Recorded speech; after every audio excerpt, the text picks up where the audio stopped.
Pada bulan sebelumnya kita alhamdulillah telah membahas tentang kisah daripada Sayyidina Isa alaihissalam yang dia gambarkan dalam Al-Quran bahwasannya beliau itu tidak dibunuh, beliau itu tidak disalib, akan tetapi Allah subhanahu wa ta'ala menyelamatkan beliau dan mengangkatnya ke langit. Itu adalah akidah, adalah keyakinan yang betul-betul kita dalam agama Islam yang sangat-sangat ditekankan sekali untuk meyakininya, dikarenakan Al-Quran yang berkata demikian. Tidak hanya seperti yang dikatakan oleh orang-orang Nasrani yang mereka mengatakan bahwasanya Nabi Isa telah dibunuh dan disalib sebagai bentuk pengorbanan beliau untuk umatnya. Itu adalah keyakinan yang keliru, keyakinan yang tidak benar.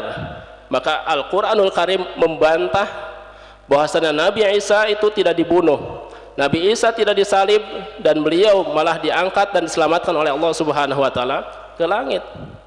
Dan seperti halnya kita mendapatkan kabar dari Rasulullah SAW bahwasanya kelak di akhir zaman Nabi Isa akan turun kembali ke bumi untuk mendakwahkan syariat Rasulullah SAW.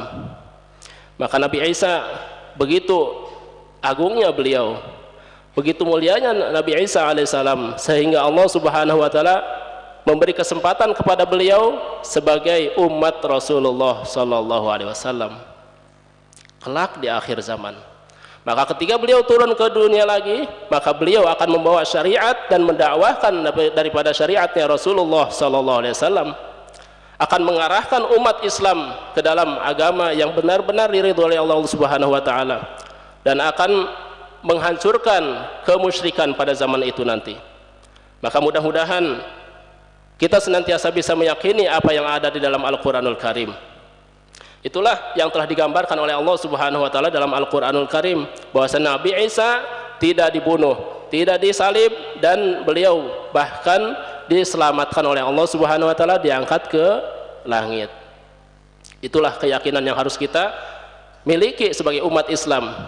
Kita tidak boleh untuk mengingkari satu saja daripada para nabi dan rasul, seperti halnya mereka mengimani Nabi Isa sebagai Yesus bagi mereka, ya, itu sebagai Tuhan.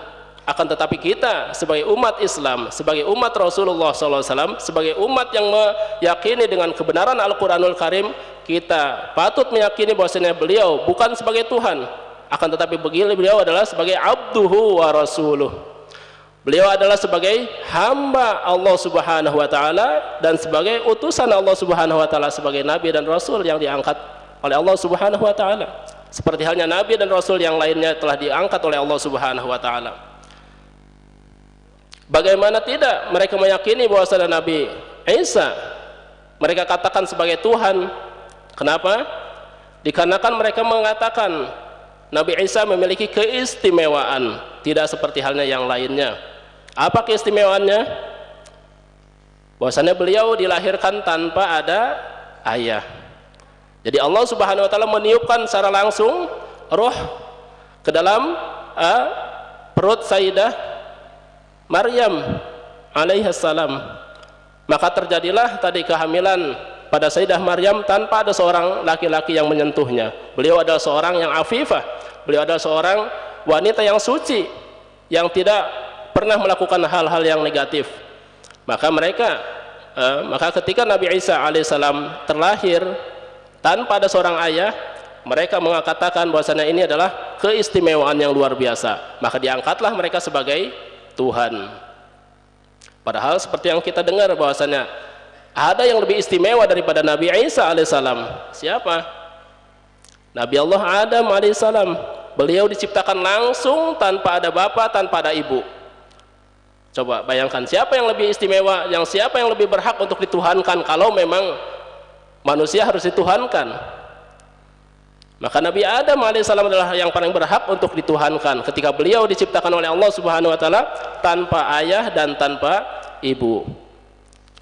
Maka keistimewaan Nabi Isa alaihissalam itu adalah untuk merubah tatanan sunnatullah bahwasanya Allah maha mampu untuk melahirkan manusia, untuk melahirkan generasi manusia tadi kan, salah satu contoh yang diberikan oleh Allah Subhanahu wa taala, untuk menkhilafi sunnatullah tadi. Allah maha mampu.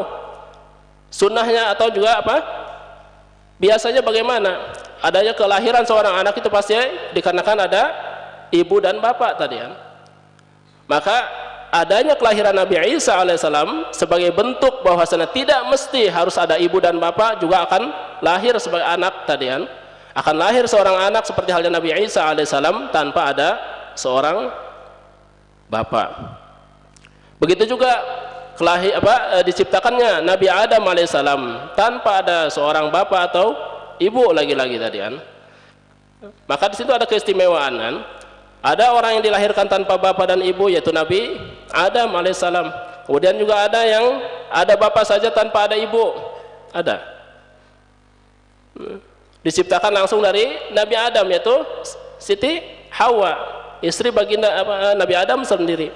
Maka diciptakan dari tulang rusuk Nabi Adam sebagai bapaknya, ya, sebagai bapaknya, karena diciptakan dari seorang ayah tadi. Akan tetapi dikarenakan pada zaman itu belum ada manusia yang banyak, maka dijadikanlah sebagai pasangan Nabi Adam alaihissalam. Kemudian juga tadi sunnatullah juga ada tercipta atau terlahirnya seorang anak harus dengan bapak dan ibu. Maka keistimewaan yang diberikan oleh Allah Subhanahu wa taala kepada Nabi Isa alaihissalam itu adalah keistimewaan yang biasa. Maka tidak boleh Allah Subhanahu wa taala membantah di dalam Al-Qur'an, in taqulu thalathah. Jadi apabila kalian mengatakan Allah itu tiga itu satu, ya, maka mereka telah dikatakan seorang yang kafir.